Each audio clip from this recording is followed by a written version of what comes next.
Joe Biden has announced that anybody, any business with more than 100 employees will now have to require vaccinations or face federal punishment. Does he even have the power to do this? I mean, for those of us living in a free country, that's probably the primary question on the top of our minds right now. And that is the question that we are going to get to today in Making the Argument, where we make the arguments to defend a free society.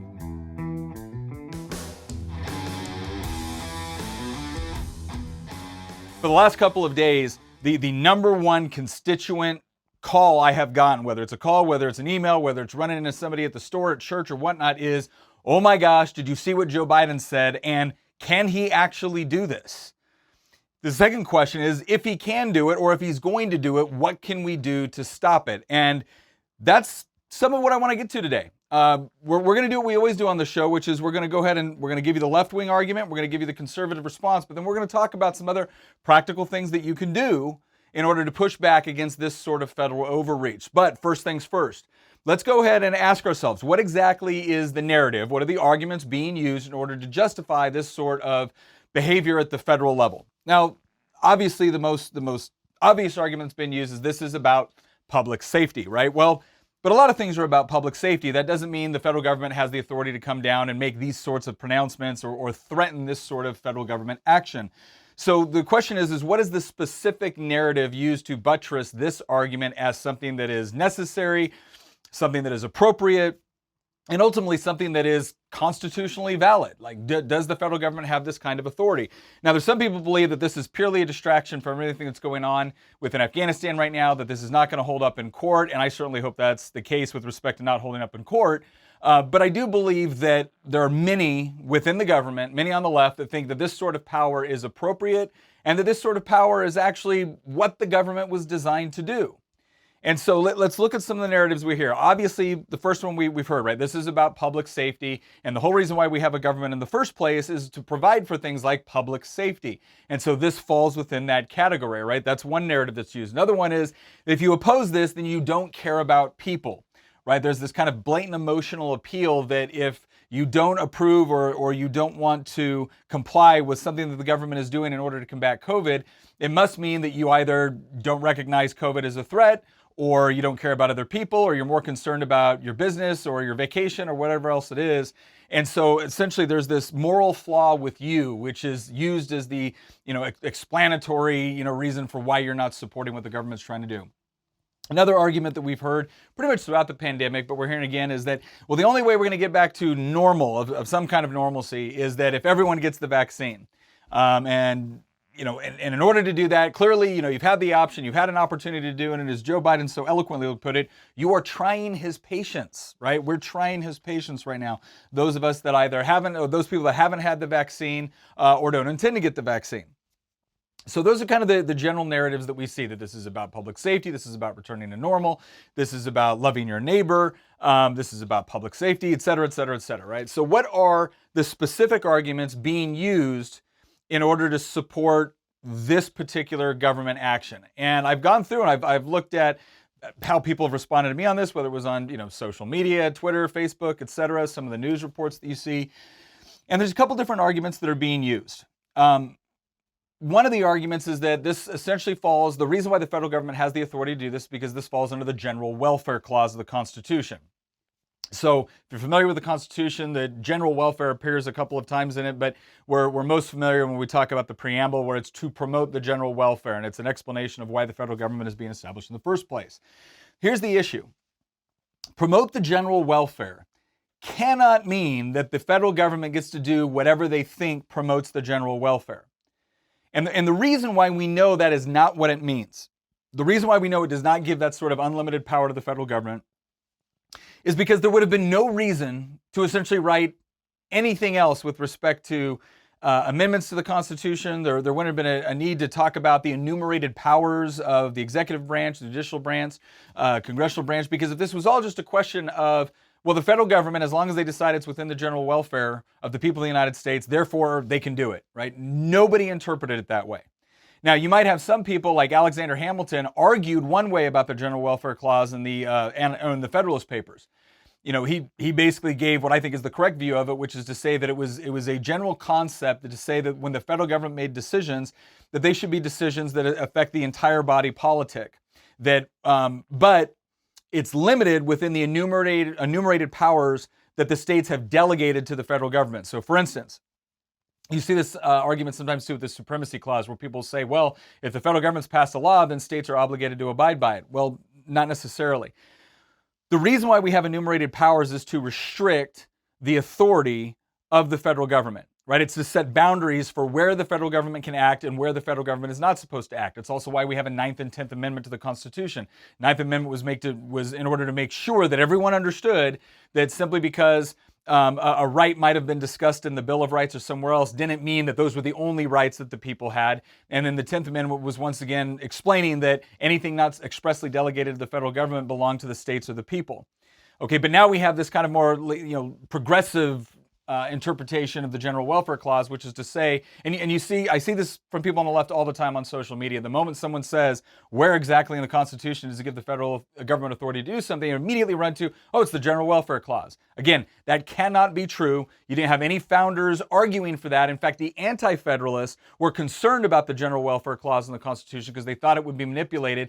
And the people that supported the Constitution all wrote almost universally saying, no, that's not what it means. Clearly, that's not what it means, because if the general welfare clause had the sort of power that everyone was afraid of at the time, then there would have been no reason to have enumerated powers under the Constitution. There would have been no reason to really do anything else, because essentially the federal government would have had any sort of authority provided that a simple majority within the legislature believed it was serving the, quote, general welfare, right? So no, the general welfare does not justify what President Biden is trying to do right now. Another thing you'll see is with the Interstate Commerce Clause. It's this idea that because the federal government has the power to regulate trade or regulate commerce among the several states, that essentially if it wants to come up with some sort of OSHA criteria, that it can tell you that, okay, if you do business and that business in some way affects other states or interstate commerce, therefore the federal government now has the authority to come in and make regulations that would govern your business. Now, once again, this is a complete misinterpretation of what the Interstate Commerce Clause was designed to do. It was designed to make a free trade zone within the United States. And it was meant to cover very specific forms of transaction. But it wasn't meant to regulate anything that could fall under this new broad definition of commerce. And now we even see it because of the decision that we had in 1942 in Filburn, where the Supreme Court ruled, I believe, horribly and incorrectly, that the federal government could come in and essentially regulate your garden. Because if you were growing, I think it was either wheat or corn, if you were growing corn or wheat for your own consumption, then that means that you wouldn't go to the store to buy wheat. And if you'd gone to the store to buy wheat, maybe that wheat would have come from a different state, and therefore interstate commerce would be effective, and so the federal government could regulate it. Nobody in their right mind, when the Interstate Commerce Clause was being written, interpreted it that way. Nobody interpreted it that way. This was a decision by a bunch of Supreme Court justices that got the hint when FDR threatened to pack the court and realized that if they didn't start giving a rubber stamp to some of his New Deal laws, that they might be in trouble. But there was absolutely no sound judicial reasoning in saying that simply because something could potentially affect interstate commerce, therefore the government could regulate it. Complete rejection of the actual interpretation and intention of the Interstate Commerce Clause. So, and you actually start to see some pushback in the Supreme Court. In fact, one of the things I'm hoping is that if the federal government does make an argument that they can essentially tell a business that if you have 100 employees, you have to require vaccinations, and they want to try to use Interstate Commerce Clause as justification for that, I'm really hoping this is a time for the Supreme Court to kind of put the reins back on this leftist progressive interpretation of the Interstate Commerce Clause. Because otherwise, if the current interpretation stands, it really does give the federal government way too much power with respect to how they can intervene in businesses and how you run your business.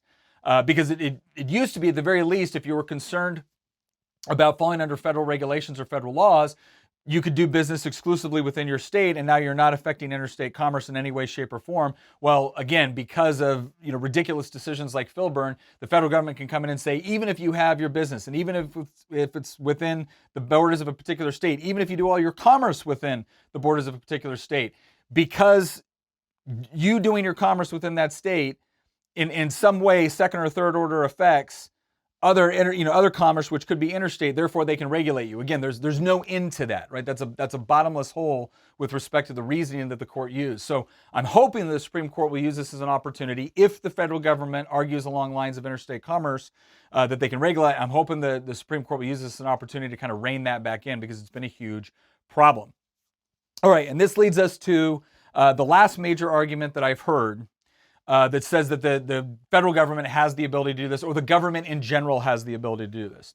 And that is a Supreme Court case in 1905, and it was decided 7-2. It was called Jacobson versus Massachusetts. And it said that public health measures like vaccination imposed by states are constitutional because, in essence, living in society comes with restrictions, including those pertaining to public health.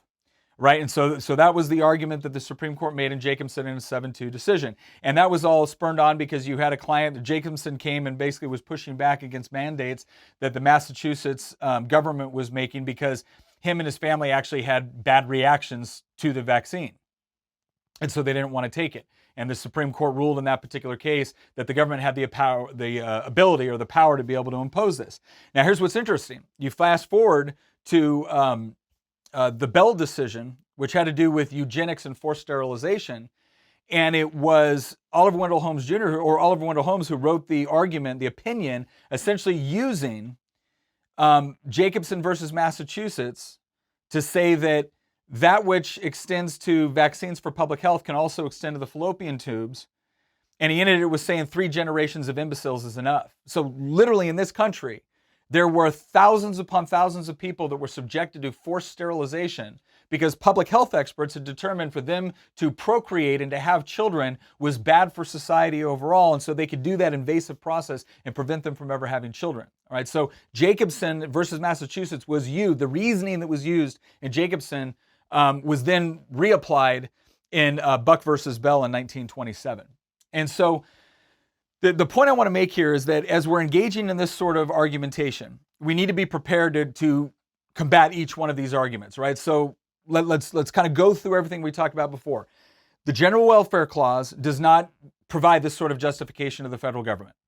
Because again, the federal government is bound by the enumerated powers. It doesn't get to do whatever it considers is within the general welfare, right? It can only do those things that it is authorized to do. And when it does those things, it's supposed to only do it as it affects the general welfare, right? So even within the enumerated powers, the General Welfare Clause was actually a further restriction on federal power if you look at it through the light of enumerated powers. Because the states said, okay, here's your list of responsibilities. Here's the things you're going to do with respect to toll roads and with respect to going to war and with respect to maintaining the Army and Navy, et cetera. Like here's your duties and responsibilities. Okay, and as you do these duties and responsibilities, you are supposed to be keeping in mind that your job is not to execute this duty in such a way that only benefits one person, or only benefits some, or only benefits a particular region. You are supposed to do so with the general welfare of the entire country in mind. Right? So that's a proper interpretation of the General Welfare Clause, not just this idea that provided that 51% of the legislature and the president agrees, thinks it's okay, well then therefore do whatever you want. That's never what it meant. That is a completely unreasonable interpretation. And anybody that uses that argument is not familiar with the history of the General Welfare Clause, as well as the anti-federalist and federalist arguments that were taking place over the ratification of the Constitution, right? So you got to push them back toward, wait a second, General Welfare Clause is essentially bound by enumerated powers. All right, that's one of your arguments that you use in order to take the whole general welfare debate down.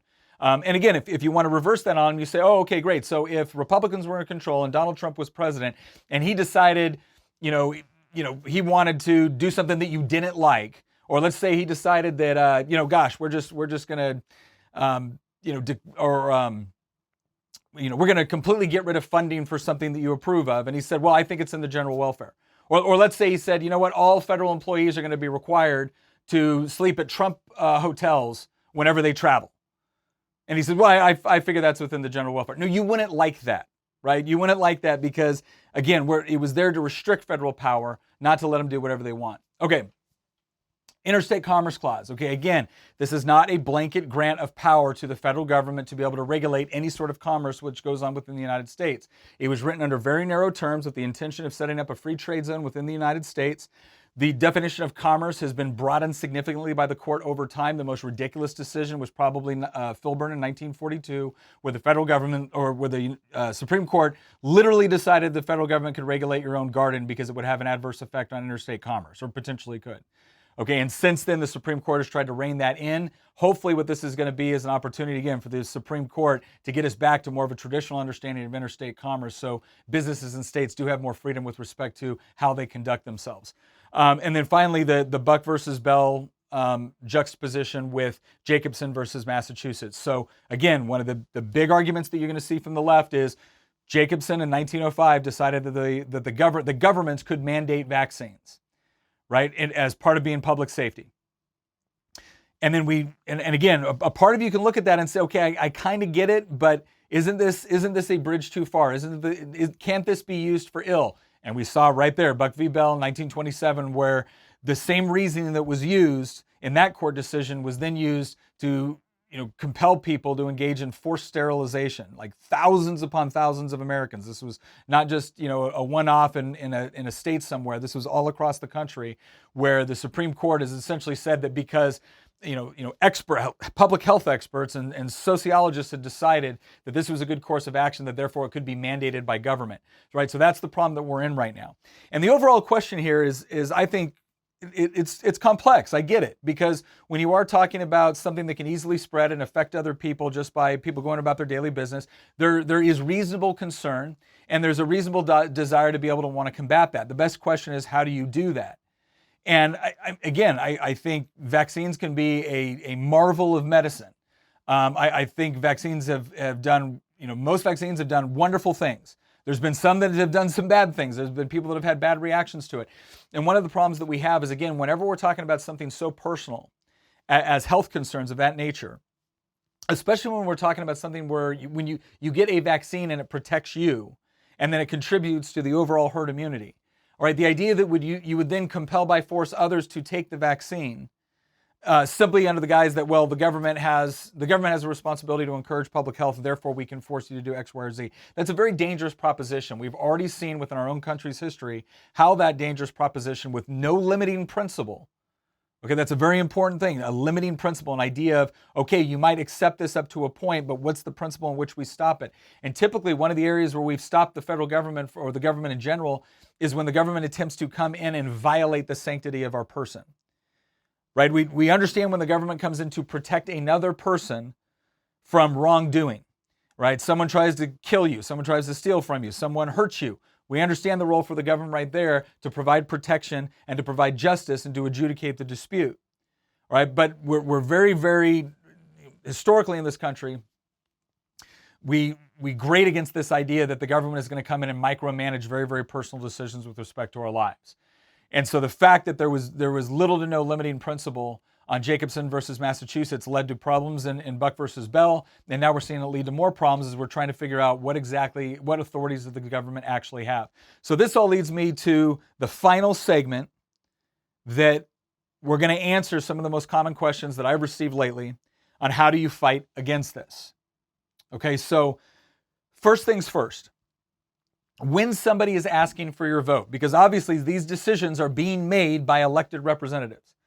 When somebody asks for your vote, it is not good enough for them to just share their political party with you. It is not good enough for them to just check off little boxes on, oh yeah, I'm pro-business, or I'm pro-worker, or I want more taxes, or I want less taxes.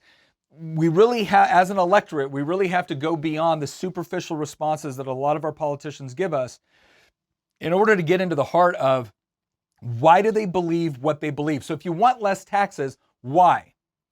Right? Because there's good reasons to want less taxes, and presumably there can be bad reasons to want less taxes, but I want to know why you want less taxes, right? Or if you're for or against guns, maybe you have noble intentions with respect to your gun control laws. Maybe you have noble intentions with respect to protecting the Second Amendment. I want to know why you believe what you believe. And that is a question that we don't ask enough, right? We just automatically assume that whoever disagrees with us has bad intentions and whoever agrees with us has good intentions. I'm here to tell you, I know people who disagree with me on policy positions, but still have good intentions. I think they're wrong with respect to their policy prescriptions. They think I'm wrong with respect to mine, but I don't necessarily doubt their intentions. There's other people that agree with me on a particular topic, and I might not agree with their intentions. We may agree on a particular policy prescription for two entirely different reasons. I'll never forget sitting on the floor of the House of Delegates, and I think there was like 2 or 3 of us that voted no, and 97 people, 98 people voted yes. And what shocked people was that I was one of the no votes, and there was another person on the other side of the aisle who was probably the most diametrically opposed person to myself when it came to our governing philosophies. And someone said, why did you two vote no on this? And I said, well, we voted no, but for very different reasons. I voted no because I thought this particular bill was cronyist. My colleague voted no because he doesn't like private sector economics, right? He wanted to, he would have probably rather nationalized the industry. So we both voted no, but for very different reasons. And that is why it's so important that you understand, okay, not only the intentions, not only the stated policy positions, but the underlying reason for why your representative believes something. And so when it comes to things like public health, right, the first question that you should be asking when it comes to something like public health is not what is your strategy in the result of a pandemic or in the occurrence of a pandemic. It should be, what do you see as the authorities and powers that have been granted to you by the federal Constitution, by your state constitution? What authority do you even have? Because a lot of times I will see elected representatives start talking about their ideas on things, and I'm thinking to myself, you don't even have that authority in Congress. That's not even an enumerated power within the Constitution. So why are you waxing intellectual about legislation you're going to carry on it? You don't have the authority to do it. And that's one of the primary questions we need to ask of our representatives. So that's step one. Understand where they stand. And if they are willing to essentially promise you anything you want, or if they're the sort of person that the moment there is a crisis or the moment there is a problem, they automatically throw out any sort of limitations on their power in order to do what's best for the general welfare, you're going to have problems with that person. Because that is someone that doesn't see any real restrictions on their power, provided the circumstances are correct. And those people get in a lot of trouble with respect to overreaching or overstepping their bounds. So that's the first thing that you need to do. Second thing that we're going to have to do, and this is the answer, or second thing that we're going to have to do is there's going to have to be legal challenges to this. So again, when the federal government decides to proactively do this, when Congress passes a law, when your governor decides to do something, or state legislature decides to do something, the moment it adversely affects you, okay, or that it affects somebody else, you're looking for somebody that has standing, which is to say that they have, that legally they are permitted to be able to challenge this within court. And one of the things that you're looking for is an injunction. You're looking for a judge to come down and say, I don't think this order is constitutional, and so therefore it cannot be executed until we've determined whether or not it is constitutional, right? And most executive branches will restrain themselves from continuing to carry it out until the issue is decided. Not always, but a lot of them will. So that injunction is very important because what it does is it provides some legal protection to you as a plaintiff or to you as someone that might be in a similar condition as a plaintiff. So that the government can't automatically come in and punish you, or maybe it prevents you from getting fired, or it can put a hold on the process while it gets adjudicated through the courts.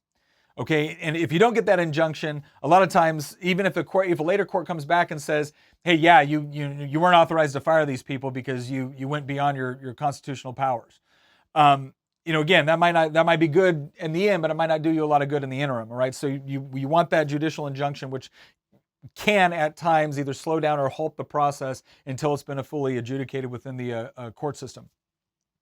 So that's the second component. The first one is elect the right people. The second one is be prepared to either be a part of a lawsuit or initiate a lawsuit challenging in this case, like a federal regulation or an executive order or whatever it is. Be willing to challenge that in court so you can either stop, slow, or eventually overturn the process through the court system. That's the second remedy. Third remedy is civil disobedience. Let me be very clear about what I'm saying here. I am not suggesting that someone go out and engage in violence. I'm not suggesting anyone go out and engage in vandalism. If you do any of those things, you can and should be arrested. So I'm not advocating for anyone to go out and engage in any sort of violent act against somebody or their property or anything else. That's not what I mean by civil disobedience. Civil disobedience is essentially saying that I am going to peacefully not comply. And that's the situation a lot of people are in right now. There was actually a really interesting, I can't remember if it was a tweet or a quote from an article. I can't remember off the top of my head, but essentially it was a member of, I think, a board of directors on a company, and he was saying that, he goes, we think our employees are just going to go get vaccinated if they want to continue to work. We think they're concerned enough about losing their job that they'll actually get vaccinated. He goes, but if they don't, basically said, we're done, we're finished, because we can't continue to operate our business with 20, 30, 40, sometimes 50% of their workforce just saying, well, forget it, I'm not working here anymore. And this is why the government has come in and tried to tell people that, well, hey, look, if you quit as a result of this requirement, then you won't be eligible for unemployment. Which, by the way, is pretty interesting, right? When the government's the one that controls your unemployment insurance, they're the ones that get to dictate terms to you on when you can take it, even though you paid into it. Yeah, pretty interesting, isn't it? But it's that larger thing where they're trying to scare people into doing what they want you to do, because I think the Biden administration is even a little bit questioning whether or not they could win this in court, because it's such a far-reaching mandate or requirement. And so a lot of businesses out there are, honestly, they're terrified. In fact, some of the hospitals right now, you'll see some of the language that they'll use where they'll say, oh my gosh, we don't have enough beds for the different patients we have. Well, remember, when they're talking about a bed, they're not just simply talking about the number of beds available within the hospital. They're also talking about beds and staff, right? Because you got to have a certain amount of staff in order to see a certain amount of patients. So basically, if you kick out a bunch of your doctors and nurses because they didn't get the vaccine, you might have more beds available, but that doesn't mean you can take on more patients, right? So it's really important to understand some of the arguments that are being used here. But civil disobedience is a very effective tool. It has a very proud tradition in this country. All right, the civil rights movement was largely built around the idea of peaceful resistance to laws which were unjust, unconstitutional, and were just at a baseline immoral. And the trouble with that is, obviously people want to find a way that they can operate within the system, within the legal system, in order to, make a correction. And that's good. That is how we should operate. We should always try to find, again, the best way within the system in order to fix it whenever possible. However, when somebody is, and in my opinion, clearly violating the constitutional limitations on their own power, or when they're engaging in something that is either unjust or immoral, there can be an appropriate place for civil disobedience, but sometimes that involves pain. Sometimes that involves losing a job or getting arrested. Again, it's very, very important that people act peaceably in this. And the other thing that I would say that I think is important about civil disobedience is make sure that you're not punishing the wrong people on civil disobedience. I've seen people before where, they'll lay across the freeway, or they'll go and they'll do a sit-in in somebody's place of business or whatnot, based off of what their perceived frustration with some corporate entity. Don't hurt an innocent person in your civil disobedience. And by hurt, I'm not talking about physical violence. You should never do that. I'm talking about don't do a form of non-compliance that ends up hurting somebody that isn't responsible for what's going on. So, but doing things like essentially saying that, look, if you force me to take this vaccination, I'm not going to do it. I'll quit. That sort of action, I think, can be very, very effective, and I think can send the right message to businesses where they're essentially saying, look, I'm sorry, I know the government is threatening to punish me if I do this, but I'm going to go completely out of business if I fire half my employees, and so I'm not going to fire my employees. That's a form of civil disobedience, a form of non-compliance that, again, is peaceful. You're not requiring your employees to do anything. You're just saying that I'm not going to fire them simply because I have 101 employees. I'm not going to fire them or make them all get vaccines. I'm not going to do that, right? But it's also important for, again, if you support your employer doing that, if you support the business you're working for standing up for your right to make those medical choices, then it's important to also have their back as well, because they could face some consequences as a result of non-compliance, all right? But again, very important, whenever we're talking about, if you believe that civil disobedience has become appropriate in a particular thing, don't engage in violence, don't engage in vandalism, don't hurt people or hurt their property. Don't do that, right? That's not what we believe in. And two, make sure that the civil disobedience that you're engaging in is actually directed at the people that are responsible for the decision that you're protesting. Okay, not an innocent person that has nothing to do with it. All right, that's all the time we have. I want to thank you for joining me on Making the Argument, and we will see you next episode.